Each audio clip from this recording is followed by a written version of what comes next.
You're watching The Property Cast, powered by the award-winning Total Landlord Insurance.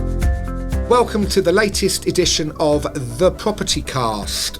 This is our wrap-up show of 2022, and my name is Eddie Hooker, CEO of Hamilton Fraser, and I'm joined by Paul Champlina, founder of Landlord Action and Chief Commercial Officer of Hamilton Fraser. Welcome, Paul. Hello, Edward.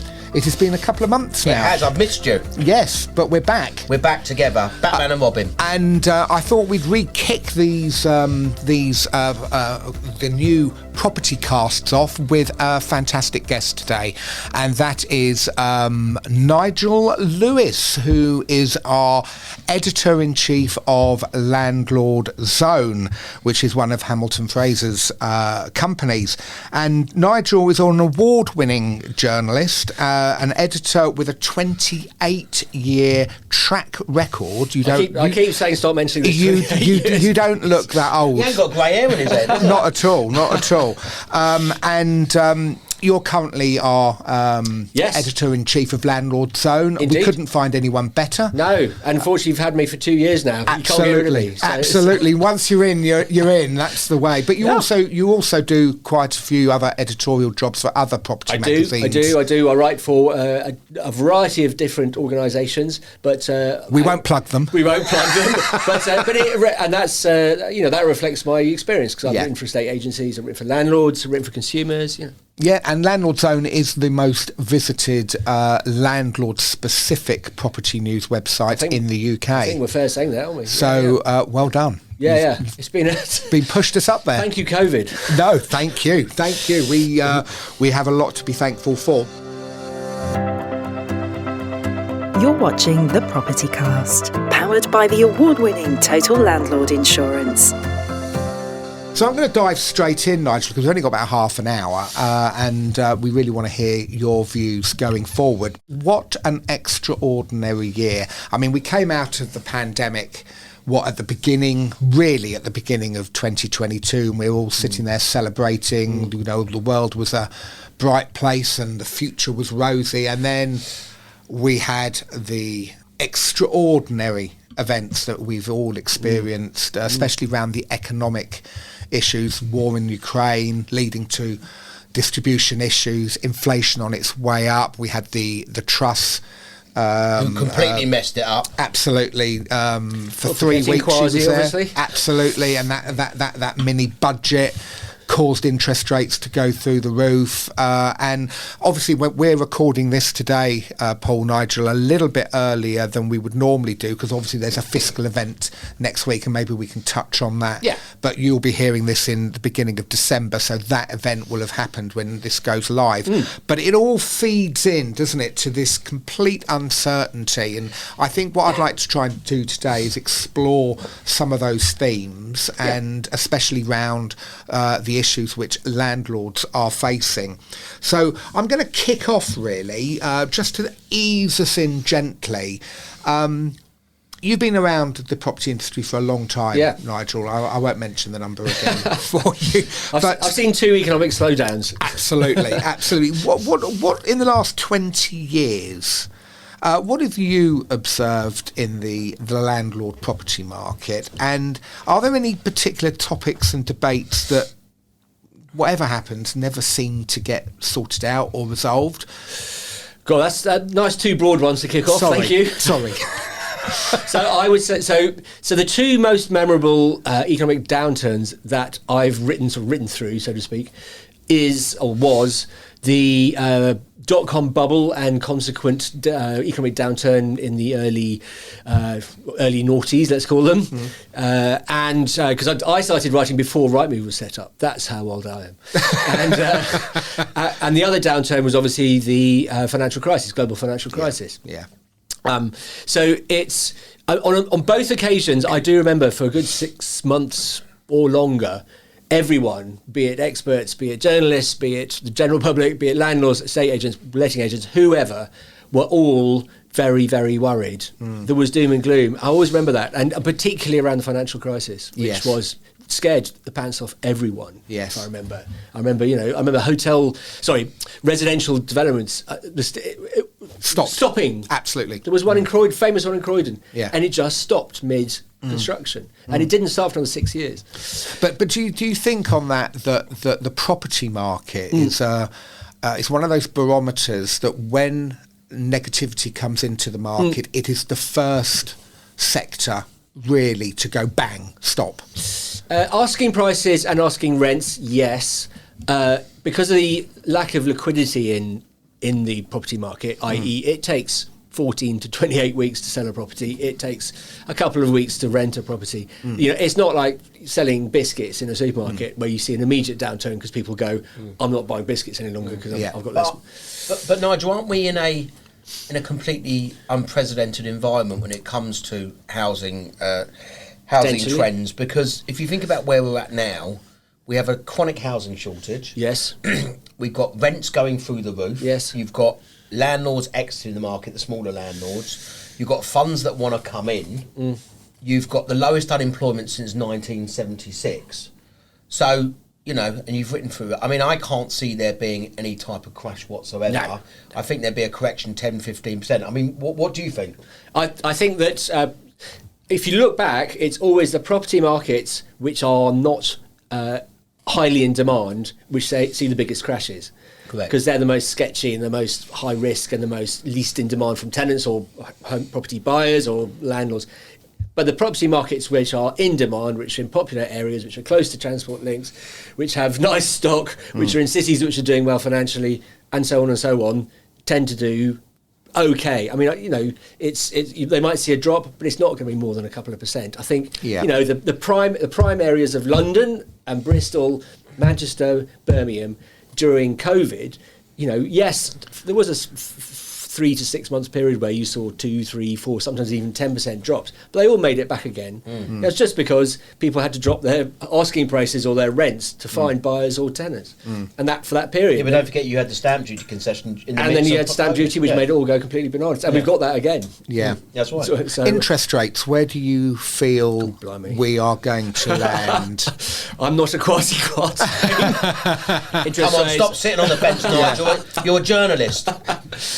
I would say, having looked at this before, I suspect that we may have probably a little bit more to go up.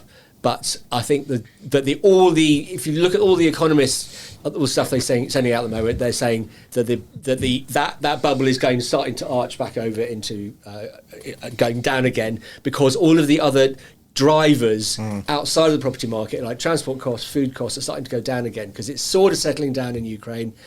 The COVID effect on the global transport system is starting to ease up. Yeah. And so the external property inflation pressures are going down. And that's proven in America, isn't it? That's because the inflation in America has dropped from 10% down to, I think, 7.5 this week. Yeah.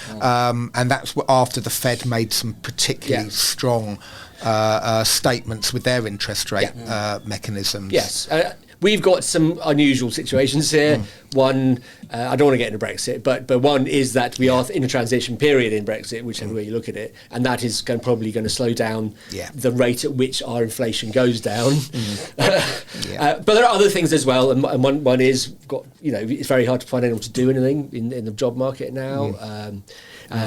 Even estate agents, who quite often do see sudden drop-offs and increases in demand for their services, are still struggling to find people to staff their branches. I heard that on average now, as of today, there's 14 tenant applicants for one property. Yeah, it's mad. Yeah, so people still need somewhere. There was a big people got to sleep somewhere. There was a big story about universities, wasn't it? There are students who cannot find property to rent in places like Durham and Bristol, Nottingham. It's just unbelievable. But it's going to get worse, isn't it? Because if you think, we're going to touch on the renters reform, but if you think about the periodic tenancies, then there's not going to be any changes for student landlords. Yeah. More of those landlords are going to pull out, aren't they? I agree. And very interestingly, on Friday, I think it was in Parliament, Lucy Fraser, our current new housing minister, we'll see whether this still is when this goes out, but we'll see. But she did say gave a statement in Parliament to a question, which basically said we are listing on the student front. Because they've clearly been reading the headlines. So I suspect they've now clicked that whatever they're up to, or maybe soon be up to. There's a lot of messaging that's coming from all of them. I'm sure people like you are phoning them up and saying, yeah, well, we did. I had a meeting with the government and we put a report in for the Lettings Industry Council. Yeah. Well, last quick question before we move on to the main bit was we are a week away, as I said at the top of the show, from understanding what the fiscal event is going to be. In your experience, what do you think landlords should be listening out to? And let's put you on the spot, because obviously this goes out live after. You want me to? Where do you think landlords should be the most worried? Jeremy, I'm doing a podcast. Any indicators? What do you think's going to happen? Corbyn, are you? Oh, wrong, Jeremy. You're right. Okay. I don't know what Jeremy you're talking about. That's why I've been wrong all this time. What do you think's going to happen? So, capital gains tax. I don't think it'll go up, down. What they will change is the timings at which and the slabs of money that you pay CGT on will change, or the dates at which you have to pay it. I don't think they're going to radically reform capital gains tax, because that's just too dangerous. Yes, but there will clearly be some changes which will cost landlords who are exiting the market and selling properties money. Yes. So that's the message, isn't it? Be careful. It's about timing, isn't it? When you try to exit, it's got to be planned. And there are two other things you need to look out for. Is if you're a corporate landlord who runs their property through a limited company, you need to look out for corporation tax changes or other limited company taxation changes, including dividends. They've made those noises, haven't they? Made their noises already. I would be very surprised that's not included in the fiscal event. And also the people who run it through their personal tax liability, then I think they're going to see some extra tax through income tax as well, maybe. I don't think there'll be any stamp duty changes. I don't think they will increase the 3% you pay on buy-to-let properties extra on top of the existing stamp duty. Don't think that'll happen. But we will hold you to that, and we'll be back in a few weeks. You're watching The Property Cast, powered by the award-winning Total Landlord Insurance. Let's talk about your top stories, because what we asked you to look at was what over the last 12 months were the 5 biggest stories that you were reporting on. And, I mean, I report this stuff, and LandlordZONE readers click on it. And it's very clear very soon after we publish them which are the stories that get them going, and they click on. So, well, let's kick off. So, energy proficiency certificates, EPCs. I know, which sound very dull but are not. Absolutely. Well, a lot of government indecision going along here. There's a lot of messaging which I think, well, we all think could be a lot better. And then the remedy to target by 2030 to bring everyone up to a level or an EPC rating of C or above. So, I mean, there's lots of talk about, well, if come 2030 or 2028, whatever the date they finally land on, if you have a property which has an EPC rating of D, E or below, I mean, what does that mean? You can't rent it. That's what it will mean. It's a little bit like the cars, isn't it? You suddenly, all diesel cars are going to stop driving around London. It's like you can't sell a car without an MOT, or rather you would struggle to sell a car without an MOT. What do you think? Talk to me a little bit about why you chose one of those. So EPCs, so this is the gorgeous, lovely British fudge, I call it, which is that they've decided... Not the sweet fudge. No, not sweet, rather sour or slightly curdled fudge, I think.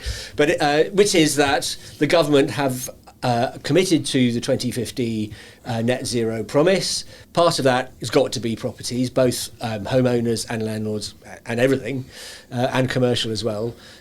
So they've committed to that, but they didn't really think through, did they, how they're going to get to that. So we are slowly tiptoeing towards a horrible fudge, which will probably be lower levels of commitment by the government, but also more money to pay by landlords, but possibly the EPCs not being quite as massively enforced as they might think. Look, I think, Ed, you touched on it. I think it's the uncertainty. I think my advice is landlords got to plan for it now. It's going to happen. It's going to come in. the biggest fear, and I think I've said it on record, is this is the biggest fear for landlords. Forget about anything else. It's the cost, and it's those older, a third of those properties out there are older properties, and the cost of bringing it up to date, and that's a big woe for landlords. So I was interviewing an Essex letting agent, but he's also the largest landlord, I think, in Essex by quite a long chalk, and he was saying, look, out of our older stock, the only way we're going to get it up to C by 2030 is if we strip out all the interiors and reboard it inside. It costs them a fortune. He said it's going to cost 15-20 grand per property. Tenants would have to move out. So where do they have to go? Where do they go? And what's the rent's going to be when it gets fitted out? Exactly. To the rent. Anyway, exactly. So if we were talking about what's actually going to happen with this. Unintended consequence. Exactly. Unintended consequence. What I think will really happen, you may disagree, is that the government will have to back down, and the Greens won't like it. It'll be placards all over the place, but it won't happen. I think, but I think also out there, and I think we've got to get ready. We're going to do an article next week on it. There are some really good grants out there. The governments will get. People don't know about them. For argument's sake, if your tenant's on benefits and you don't have central heating in your property, you can actually get some free grants actually to do the kits out.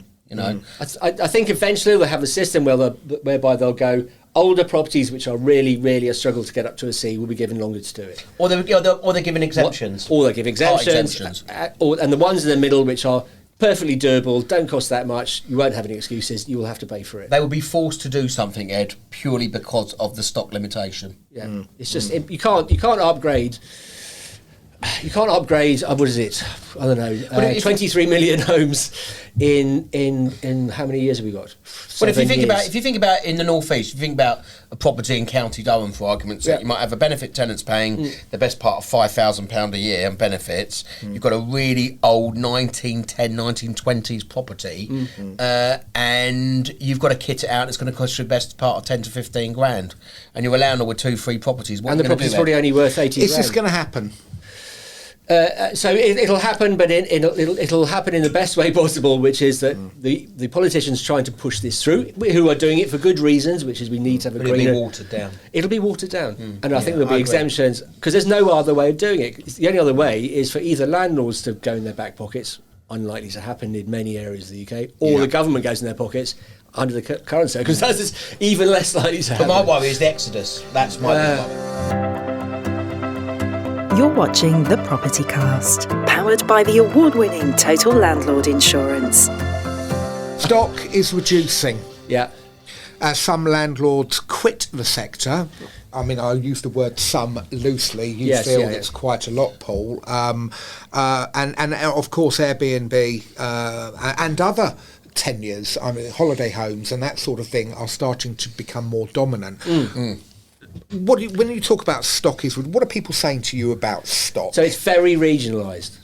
So if you look at areas where, so cities where people go on city breaks, holiday areas where people go on holidays, coastal areas where people go on weekend aways, places near festivals, places near entertainment venues, this sort of stuff, that's where the crunch is coming because a lot of landlords and also just investors, let's be honest here. There are quite a few building societies who are very famous who currently offer Airbnb mortgages. So it's not like So it's a very specific sector. So that I think is part of the stock reduction problem.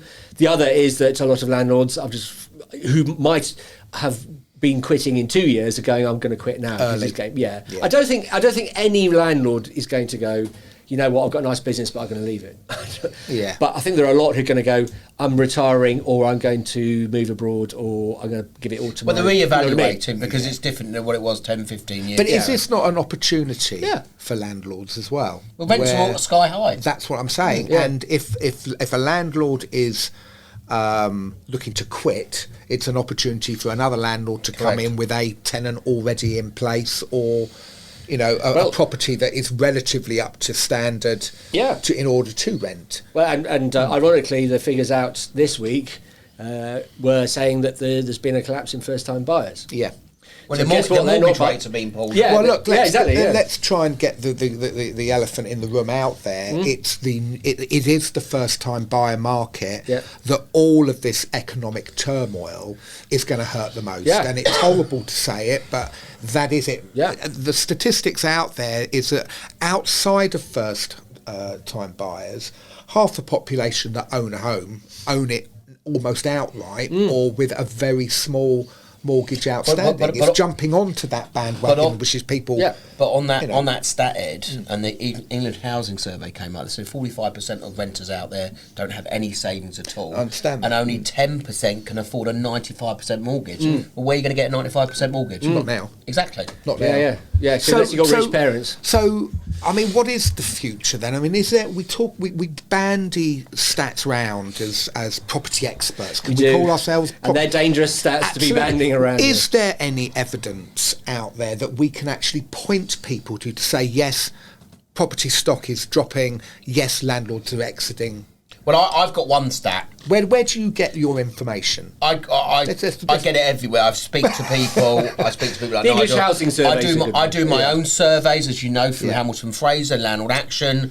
I can tell you now, and we did a survey, I think it was a month ago, where 1,500 or 1,800 Landlord Action clients, so on the coalface, of landlords that had served Section 21 notices in the last 12 months. 26% have done so because they're selling their property. And you can't get better stats than that.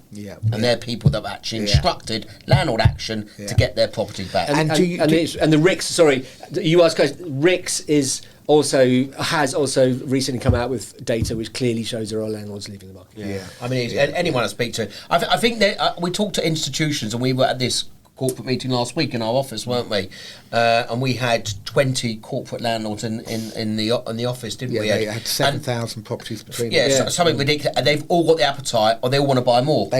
And there's funds out there and whatever. So we know that there are much more institutional investors coming in, and they can scale up when it comes to change of EPCs and whatever, because they still see that it's still a good investment because rents are still rising. Yeah, absolutely. You're watching The Property Cast, powered by the award-winning Total Landlord Insurance. Pets. So pet subjects. You've got a cat, haven't you? We had a cat, but it was. Not on Don't air. be morbid. You can't tell us anything. No, I gave it to my mum. Okay. I thought you were going to say I got run over in the street or something. My mum's husband died, so I said, "Look, you need a new." You need a companion. Yeah. All right. So, campaign to give tenant more rights to have a pet. I mean, I'm actually quite. I'm for it. Yeah, I'm actually quite shocked that. That landlord, I mean, and that a lot of this behaviour changed with the changes in the deposit and the tenant fee ban, where tenants who normally would pay an additional damages security deposit to have their loved pets, because the UK is a big pet. And I think it's wrong that if you're renting rather than owning, that you can't have a cat. Yeah, because the extra payment was outlawed as a permitted fee by the Tenant Fees But you Act. can demand that under the new proposals, a landlord can demand that the tenant takes out a specialist pet insurance for damage. But if I'm asking you ahead of the mydeposits, our stats are really, really low when it comes to pet damage as well. Absolutely. Pet damage was one of the minor dispute areas we had prior to the Fees Act a few years ago. Really, it wasn't a big one. I mean, of course, look, landlords have to be a bit sensible. You wouldn't have an Alsatian in a 15th floor flat and the tenants are working all day. Well, the lease wouldn't Absolutely. The head leases of these developments would never allow it anyway, whatever the law changes. What I'm trying to get at is this as big of a problem? Are landlords generally a lot more flexible and allow their... Well, I asked that. I can answer that question because I asked that question because it's in the white paper. And is this something they'll jettison because it's not a problem? Sorry, Nigel. It's not a big major problem because I asked that question at the Landlord Investment Show to a packed crowd that were listening to me speak, and a lot of them put their hands up and said it wasn't really an issue. And actually, from speaking to a lot of landlords and speaking to tenants, I know that tenants stay longer in a property when they do have a pet, and they will pay more rent. and you've got to look at it commercially. But obviously, as long as landlords are doing the inspection to see that there's no real build damage, I can't see there being. It's good also for tenants' mental health. Yeah. But from a LandlordZONE readership, it's one of the most clicked on. It is. So it's a Marmite issue. Negative or positive? Are you getting? So I think there is a minority of landlords. There's still a sizable minority, probably 10-15%, who get very, very angry and upset about the idea of the government forcing them to take pets. And they tend to click on our stories because of that. They also tend to go on the LandlordZONE forum and other forums and vent their anger on it. Yeah. And I quite understand that. But they are not the majority of landlords. Most landlords either don't care or say yes. On that point, I think it's important because Stick my neck out there. I think the records that we've ever had on our landlord forum, which is part of the LandlordZONE website, we've had something like 28,000 people on in one day, which is absolutely phenomenal. Yeah. And then of course we do the articles, and then there's a lot of landlords that do their comments.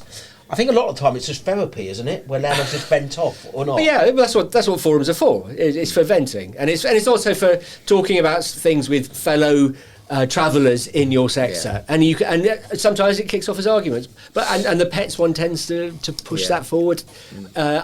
What we were saying, I think earlier, that we wanted to talk about what would actually happen here. So I think the model agreement that the government brought out last year is as far as they'll go.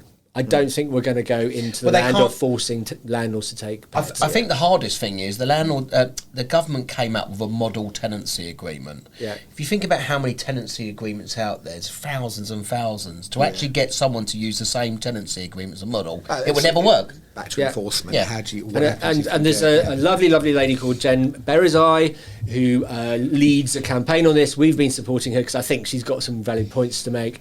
And she went to go and see Eddie Hughes before his departure last year, and they had a great chat, and they both agreed that where we were at the moment wasn't ideal, but it's probably the best, again, fudge that the British are going to come up with. But I think also, and there is, and this shows how the referencing has evolved, that you can get referencing relating to your pet. Yeah, can. Is that correct? Yes, you can, yeah. There's a company that does it now.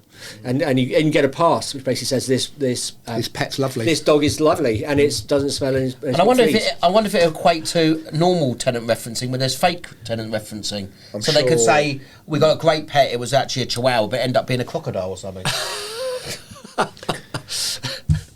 Or you could have one from landlords which said that it's a very well behaved landlord. Yeah, something like that. Where will it end? You're watching The Property Cast, powered by the award-winning Total Landlord Insurance. Redress and mediation, will it happen? Come on, let's hit to the chase. No, this is your speciality, not mine. Okay, so, yes, landlord redress is going to come in. It will be within, I think... 2 years. 2 years it will be in. It's natural. If you are a landlord, a tenant using a letting agent, you get redress if there's an issue. Yeah. If you are a tenant renting directly from a landlord, you have nothing. It's not fair. It doesn't work. This will come in. And I think we should be preparing for that. It will be linked to a register of sort, whether that be a property register or whether that be a landlord, it'll be a property register. Property. But they'll capture the landlord information with it. So my question to you, Ed, is how will it be enforced? The question. Look, the statistics are, we're doing a trial at the moment with the National Residential Landlord Association, and it's been going for about 6 months now, just to get a feel for what the remit of a redress scheme could look like. And if you take out the vexatious complaints, actually most landlords do a very, very good job. Yeah, it's the minority. But isn't that the argument? It's being done with the NRLA, who are great landlords, who are and they know training, they're up to landlords, speed. We're talking about 2.3 million landlords out there. It's the ones, the twos, the threes, or whatever that still don't put deposits in a deposit scheme, which you've been running since 2007. Are they going to be the issue? Well, I think the biggest challenge, I think you mentioned the word enforcement, is that with the current redress scheme we have for letting agents, if obviously we get to a stage where we cannot resolve or the letting agent refuses to resolve, off it goes to trading standards. Now, when you've got 25,000 letting agents in the UK, it's a bit easier than 2.4 million or than whatever. 2.4 million, and I think that will be the challenge, and it's more of an operational challenge. What I think will happen is I think this whole idea of a single ombudsman will probably be dropped, and it will probably be an overarching regulatory body somewhere, but then there'll be loads of different, not loads, but there'll be more than one specialist organisation to deal with it. I don't think the government can expect one single organisation to gear themselves up. It's too big a gig. But I think if they use some of the organisations like the Property Redress Scheme or the TPO, then I think they've got a chance of getting it in. And once the other thing, very quickly to say is, what is the remit? What is the remit for complaint? You know, I mean, at the moment you get quite a lot of complaints come through about deposits, holding deposits, full deposits. Well, that's what the TDP schemes are there to do. Correct. So they should be experts in that. You with me? So but most of the complaints, Ed, will be about repairs and disrepairs. I would have thought, yes, or nuisance and that sort of thing, or antisocial behaviour is a really. And when you talk to landlords around the country, what do they worry about with their tenants? It's ultimately antisocial behaviour, it's damages, it's repairs. You with me? And it's how the landlord deals with that, and that's what this redress scheme will be there to do, is to say, is the landlord being fair and reasonable? But could also, I'm playing devil's advocate here. You know what I mean? I don't like to be controversial, right? Could it be up for abuse where tenants could be saying there's a dispute so they get out of not paying the rent? Well, I'd like to think that human nature is a little bit more, but the cynic you could do. But this is why I think it's not going to happen tomorrow. I think this is why these sort of pilots are very good, to find out what are the potential abuses, and really the proof of the pudding's not until you launch a scheme. Yeah, and you see the trends. You know, we ran the property redress scheme since 2015. Yeah, it takes you a couple of years to really get to grips and get the processes in place and to make sure you've got the right expertise to manage that. Your challenge is a fair one to 2 million landlords out there, 2 million plus landlords, and then the big corporates that do not like being told what to do. A lot of it's down to education, though. It's going to be a tough gig. All I will say on this matter is that if you take the rent repayment order, which everyone forgets about, but a lot of landlords are quite afraid of, it is designed as a self-policing system to stop landlords not licensing their properties, and it catches both the innocent and the guilty, or the mistaken and the guilty, so to speak. And the tenants love it, because for 300 quid they get a chance of a 10 grand payback, and they'll go for it. So I suspect that the redress, I think you're right, the redress amongst tenants will probably lead to some erroneous attempts at getting money back off their landlord via a redress scheme. Yeah. But overall, it will start to become self-policing, because I think a lot of landlords will go, I'm now being watched a bit more than I used to. I have to raise my game. I have to raise my game. What it's all about. And you might not hear that as a landlord, but that's sort of where it's going. You're watching The Property Cast, powered by the award-winning Total Landlord Insurance. Landlords should be judged by their deeds, not by their wealth. Now, obviously, I've seen a few of these articles over the last year or so. Yes. And this is, I think, quite an emotive. Even in the seminar we did last week here at the HF Towers, was actually just because we happen to have more than one property.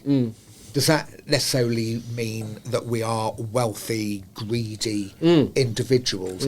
I think the problem is that we are not seen as landlords as suppliers of housing. That's right.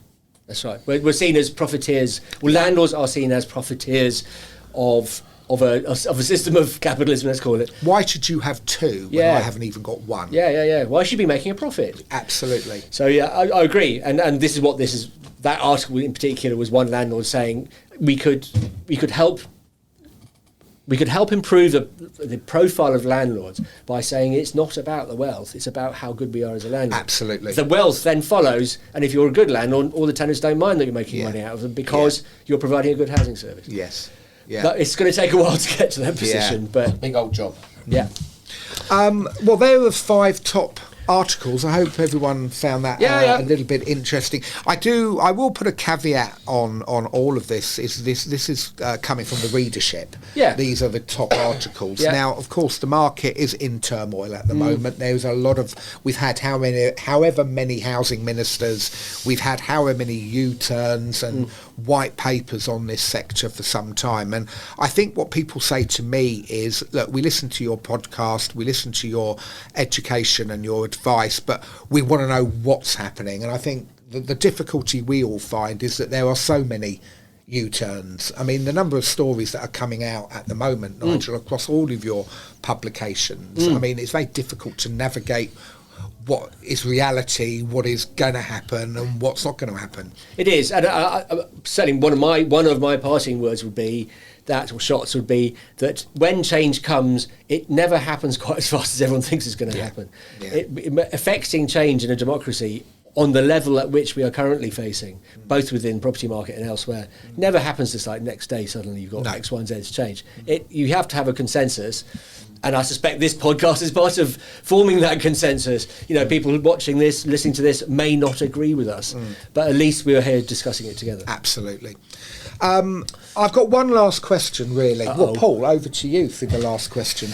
Okay, right, so we're going to give you £20,000 to invest in improvements to your rental property. What changes would you choose to make and why? I would... Well, actually, I can answer this directly because I've just spent about that money on... Because I am a landlord, so I have to... Oh, my God, you've admitted you're a landlord. I've admitted I'm a landlord. I'm an accidental... We won't tell anyone. I'm an accidental landlord. Accidental landlord? Yeah. Couldn't sell it, so we just rented it out. Right, okay, but you're a professional landlord. Exactly, so I'm part of this movement, which is I've got to up my game. So I did 6 months ago. So I insulated the kitchen because that was leaking like a sieve. Yeah. Put a new boiler in, put new carpets in, painted the property, and put new wooden flooring in all the hallways and upgraded the bathroom. I think that was just shy of that thing, actually. Wow. Absolutely. And was the tenant not living? That was when it was empty? They were living in it. Wow. Yeah. Not only that, but they were. So I remember. I'll be very quick here.